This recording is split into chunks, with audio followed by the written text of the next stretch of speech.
In a biographical sketch of dancer and choreographer Henri Justamant published in the periodical Le Théâtre Illustré in March of 1869, the writer Henri Chabriat applauded Justamant's appointment as ballet master of the Paris Opéra the previous fall, declaring it an overdue justice.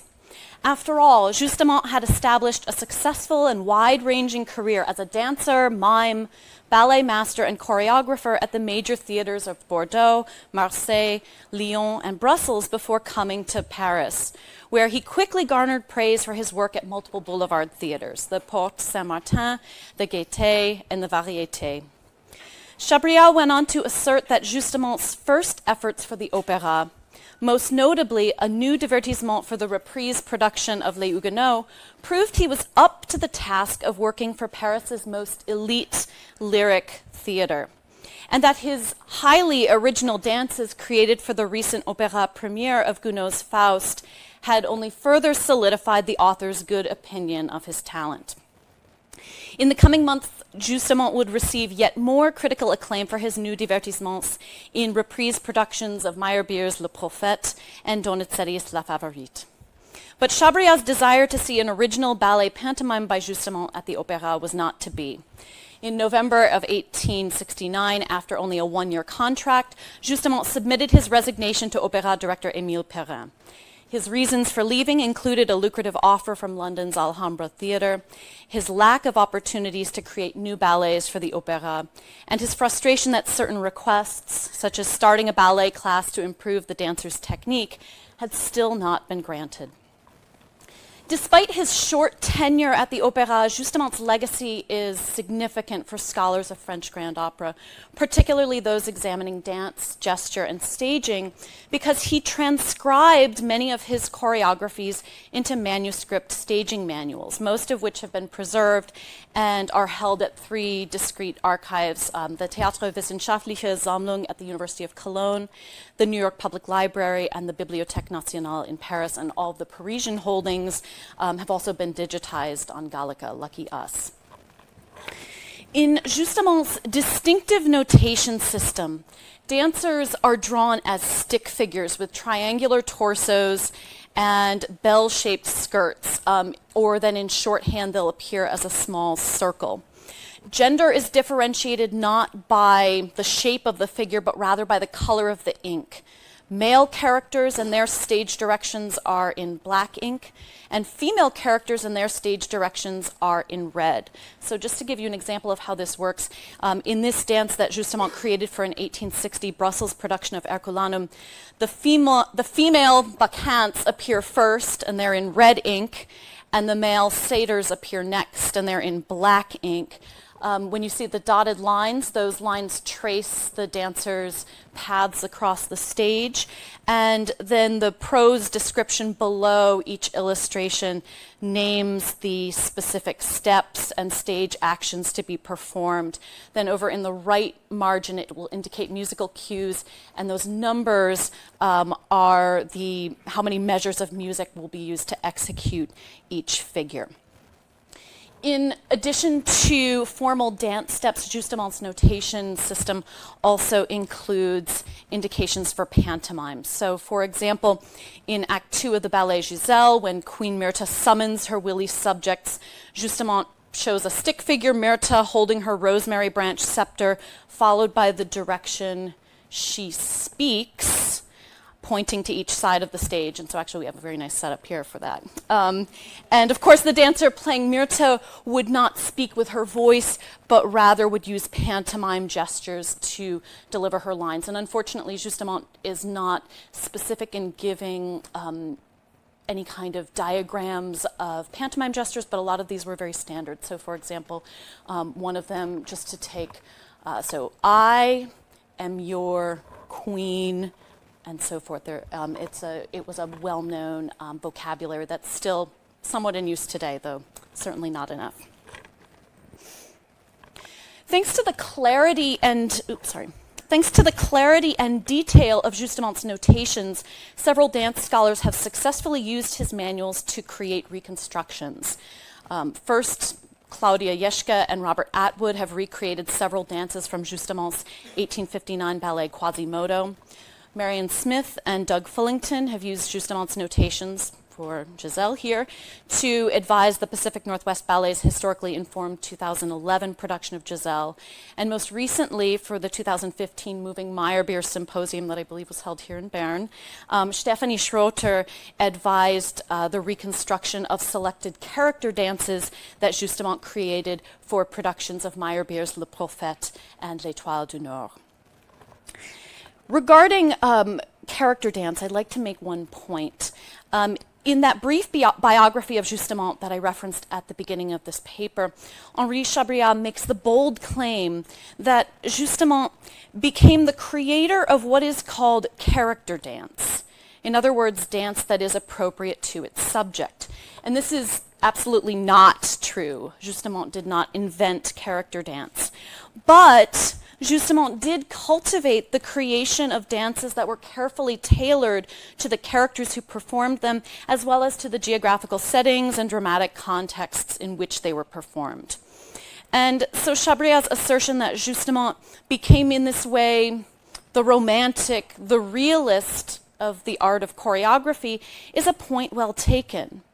For Justamant's choreographies reveal his efforts to make dancers into convincing actors who happen to communicate through their movements and gestures rather than their voices, and who use dance to actively participate in the drama, not simply to perform as decorative, virtuosic, or voyeuristic spectacle. My larger project examines this point as it relates to Justamant's work on the 4 grand operas he choreographed during his 1 year at the Opéra, as well as some of the choreographies he created for grand opera productions at other theaters, most notably an 1863 production of Robert Le Diable in Brussels. He has a completely notated scene of the nuns, and it's spectacular, and sorry to not be speaking about it with you today.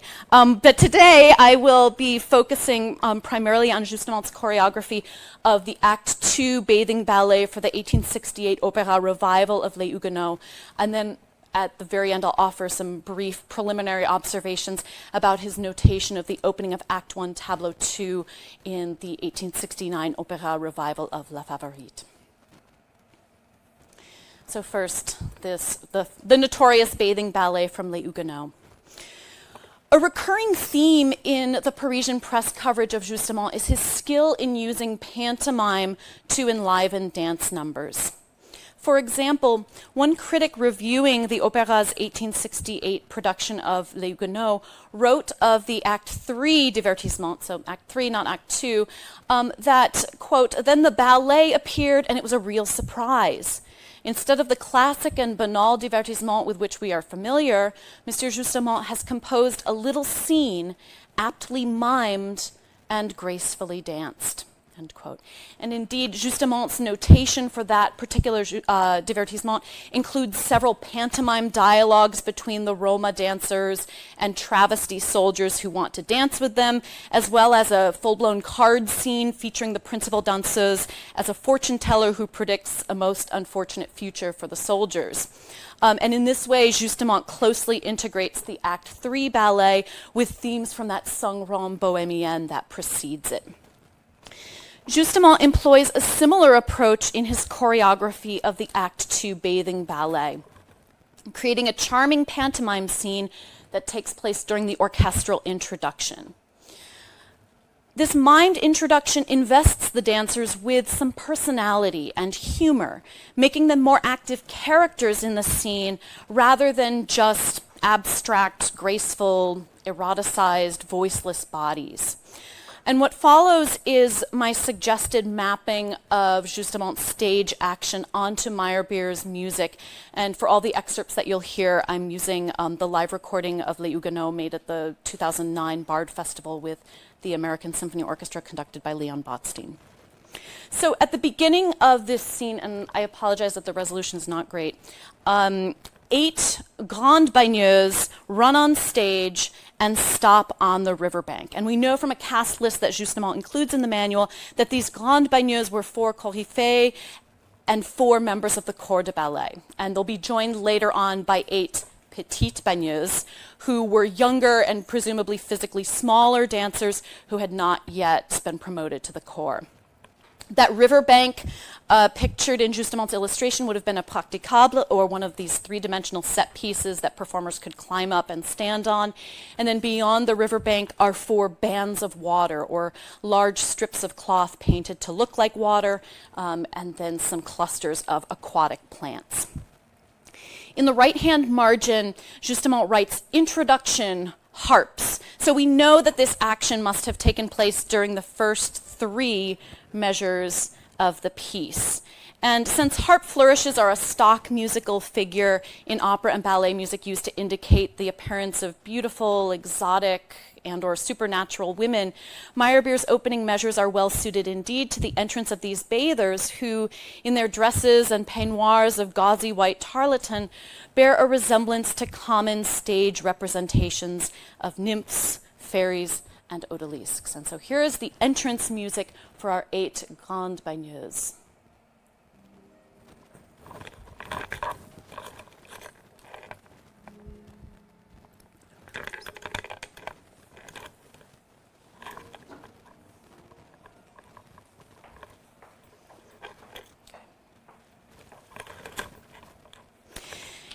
In Justamant's second figure, the bathers engage in a conversation with each other. And here Justamant does not provide any measure counts or descriptions of musical cues, so a little bit of guesswork is required to align his prescribed stage action with Meyerbeer's music. And with that in mind, I suspect that the bathers' mimed exclamations of "here it is" upon arriving at the river probably would have occurred towards the end of that harp cue that we just heard. So in other words, as the women arrive on the riverbank, they might excitedly point out the river to each other. After all, harp solos are commonly associated with not only the entrance of alluring female characters, but also with dream visions and magical places like parks, gardens, groves with a body of water sparkling in the sun or in the moonlight. And the gardens of Chenonceau are one such fantasy realm. After arriving at the river, 2 of the women go down just beyond the bank. They make the gesture of dipping their toes into the water and reacting to its coolness. Others ask them, miming, "How is it?" And they respond, "Go and see."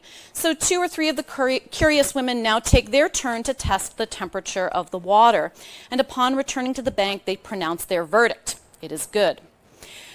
I would propose that this action takes place during the next 4 measures of music, in which scalar figures in the bassoons and cellos metaphorically suggest both gentle waves of water and the women's playful scurrying motion. And so in the first 6 beats of bassoon cello scales, the first 2 women presumably would go and test the water. And then their scalar water music is interrupted by a solo clarinet playing that marcato B-flat half note.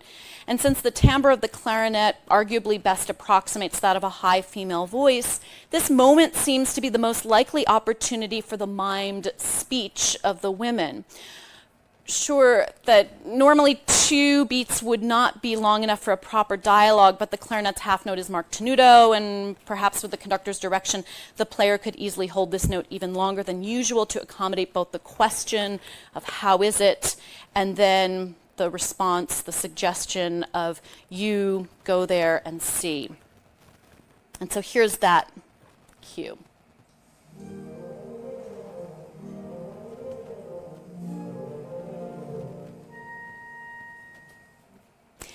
Now the second pair of bathers go to test the water, again with the underscore of bassoon cello scalar waves, punctuated by a solo clarinet voice. And that the clarinet now plays an octave lower allows this note to be heard as a satisfied answer to the eager question posed 2 bars earlier.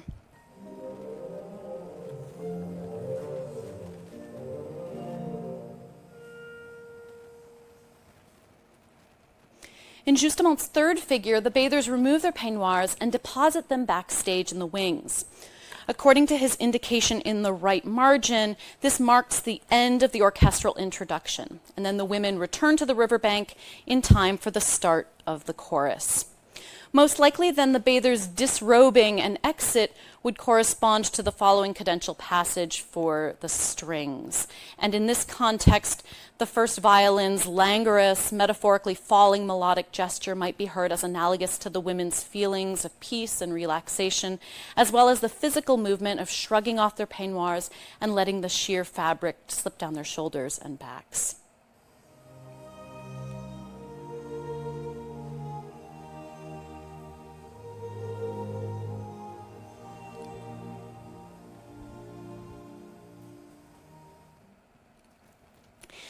The dancers would then have 2.5 measures of harp chords and bassoon, cello, water music to quickly return to the riverbank before the chorus begins.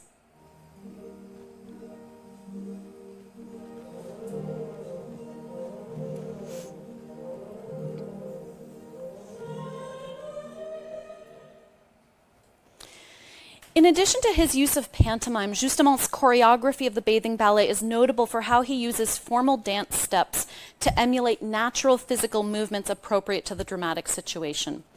Although we can never know for sure what the original 1836 choreography looked like, it seems that Justamant's 1868 choreography achieved greater verisimilitude. And I make this claim because in a review of Les Huguenots written shortly after the 1836 premiere, critic Louis Desnoyers had complained that Scribe tells us very positively in his libretto that several of these ladies appear in bathing costumes while we see others swimming in the Cher. However, nothing of the sort takes place in the theater, and these young ladies really bathe only in the libretto. The same complaint could not be made against Justamant's choreography. When the 8 grandes baigneuses return to the riverbank for the start of the chorus, they're joined by 8 petites baigneuses who enter from both sides and position themselves behind the bands of water, each in an arabesque plie, with the knee of the supporting leg well bent such that only the very tops of their bodies remain visible above the water, and they remain in that position for the first 4-measure phrase of the chorus. For the next 4-measure phrase, the petites baigneuses change the direction of their arabesque pliés, thus giving the visual impression, as realistic as possible, of swimming in the water.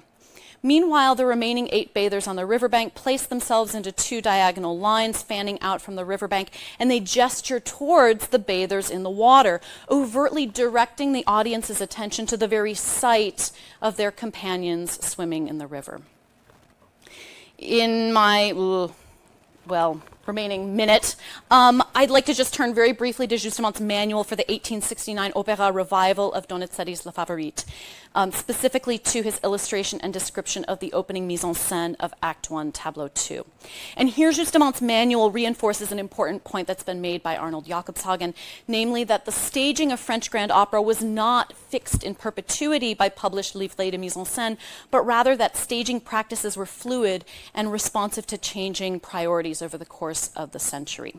So, as described in both the original libretto and a staging manual published shortly after the 1840 premiere, in the opening of this scene, the stage represents a delightful place on the shores of the Isla de Leon. Young girls are grouped on the banks of the sea and fill baskets with flowers. Slaves hang rich fabrics from tree branches to create more shade. Other young girls unite their songs with the dances of their companions. Now, Justamant's manual for the 1869 production shows 16 women from the Corps de Ballet upstage left, posed in various groups. But then he adds in pages.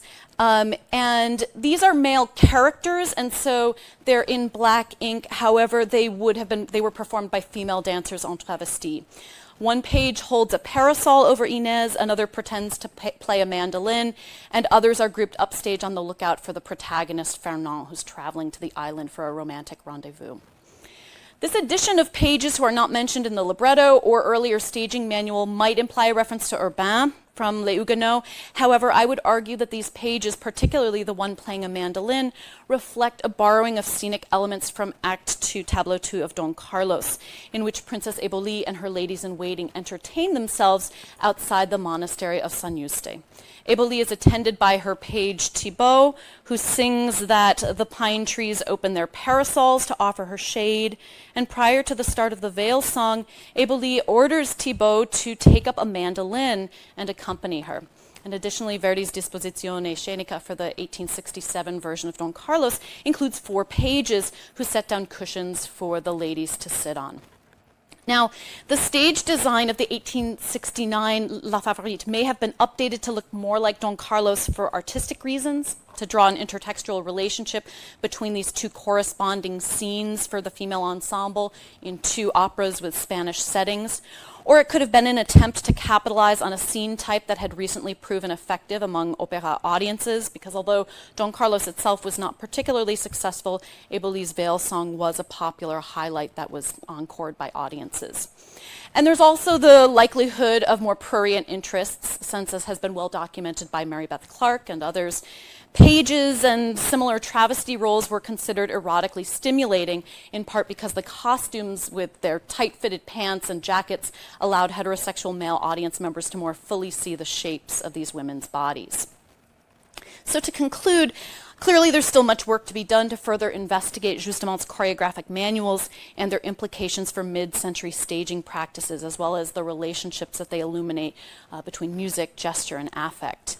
And because Justamant documented his choreographies that he created for a wide variety of theaters, which I've listed here, and genres, so standalone ballet pantomimes, incidental dances for plays, divertissements for grand opéra, opéra comique, opéra bouffe, opéra féerie, and so forth, his staging manuals have enormous potential to better illuminate creative activity in the so-called provincial theaters, to see in some cases how these theaters were a testing ground for ideas and techniques that Justamant would further develop in Paris, and to more clearly identify intersections between elite and popular theater entertainments in 19th century Paris. Justamant's manuals also raise important issues of performance practice. Although there are certainly exceptions, we can all think of the few existing DVDs of Les Huguenots and LaFavorite that just have very static choruses performing some of these numbers. And when we see something like Justamant's Les Bagneuses, we can better understand how the dancers help to make the scene more effective, more believable, more enjoyable for audiences, and perhaps might even inspire future productions. Thank you.